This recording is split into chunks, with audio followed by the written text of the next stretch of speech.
Welcome back. All right, quick news of the day video for all you fine people on the internet for your Sunday, March the 23rd. All right, so in a game that's about to get started between Nashville and St. Louis, Dalibor Dvorsky is making his National Hockey League debut for the St. Louis Blues. They called him up.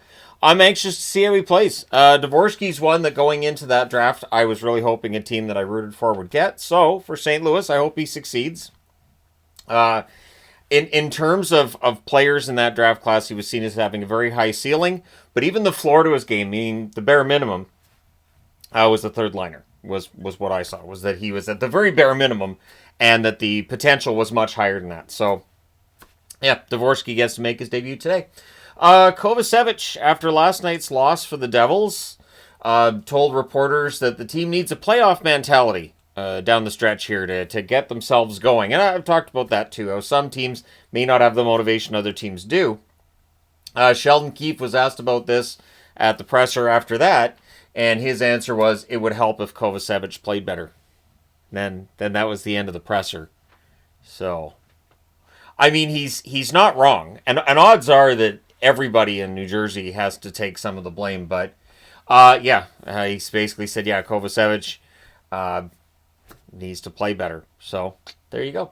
PWHL. So, I want to talk about this a little bit because yesterday I talked about the WHL expansion. PWHL expansion is coming. And the odds are we're going to hear an announcement over the next couple of weeks. To me, it seems like the best day to announce it would be the Friday between the end of the NHL's regular season and when the playoffs start on Saturday. I think that Friday, with no hockey games in the National Hockey League, would be a great time for the PWHL to make an announcement. And there are guesses about where it's going to be. Detroit and Pittsburgh have been the front runners, but a lot of discussions about how Vancouver and Seattle would make a lot of sense. The reality is that the attendance in the PWHL has been high, the interest is there, and expansion's going to happen. And there's definitely enough players to go around to make that expansion work. So should be an exciting time. Apparently, one thing with the expansion being on the horizon, though, it did mean that at the trade deadline in the PWHL, there was only one trade made between Toronto and Montreal. Outside of that, everything was left the same, in part because teams want to make sure they have an idea of what they might lose in expansion, and trading out players, bringing in players complicates everything. So that's why we only had the one trade. I'm glad we didn't do like a PWHL trade deadline new live stream, because then it'll be like, there's the one trade, and done. So yeah, let me know where you'd like to see them going, where you'd like to see them go. I'm wearing my Minnesota Frost jersey. It's not bad. I do think the logo could have used a little more something to it, but either way. All right, other news from around the National Hockey League. The New York Rangers have signed Jackson Dorrington to an entry-level contract. Now, there are a lot of players signing entry-level contracts right now. Not putting them all on the board because it does get kind of insane this time of year. There are players who were drafted that a team doesn't want to lose the rights to, and there are NCAA players whose NCAA season's done, and therefore they're able to go pro and sign contracts. We get a lot of them at this time of year. So Jackson Dorrington's on the board because he was part of that Vancouver Canucks JT Miller trade.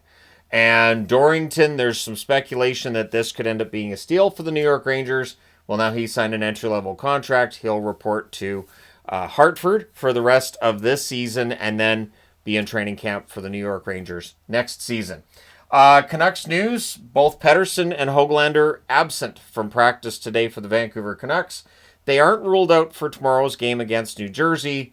Hopefully they're in there and able to play, but at this point in time, and that's of course Elias Pettersson, EP40, however you want to look, the guy, this Pettersson, 40, he's out, and Höglander both got hurt last night, so, or I guess yesterday afternoon. So that New York Rangers game didn't just hurt the playoff chances, it hurt a couple of their core players. Höglander's been really good lately, so him missing any time would be tough for Vancouver. Scott Laughton needs to get things going for the Toronto Maple Leafs. He currently has 0 points in 8 games with Toronto. And that's the thing. Sometimes players join a new team and it works just well and they fit right in right away. Sometimes it doesn't work out quite so well. Sometimes finding a spot for that player in the lineup where they're going to thrive takes a little while. And that seems to be the case with Laughton right now. But Toronto, a bit of an up and down week for them this past week. And so, yeah, they need Laughton to start producing. and they need more from a lot of players on the roster, but Lawton definitely. One thing that I keep talking about is that depth in Toronto come playoff time has to be able to produce points. But let me know your thoughts in the comment section below as always. Don't forget to hit like and subscribe in the event you may not have done so already. Thank you guys so much for all your support as always. I will talk to you again soon.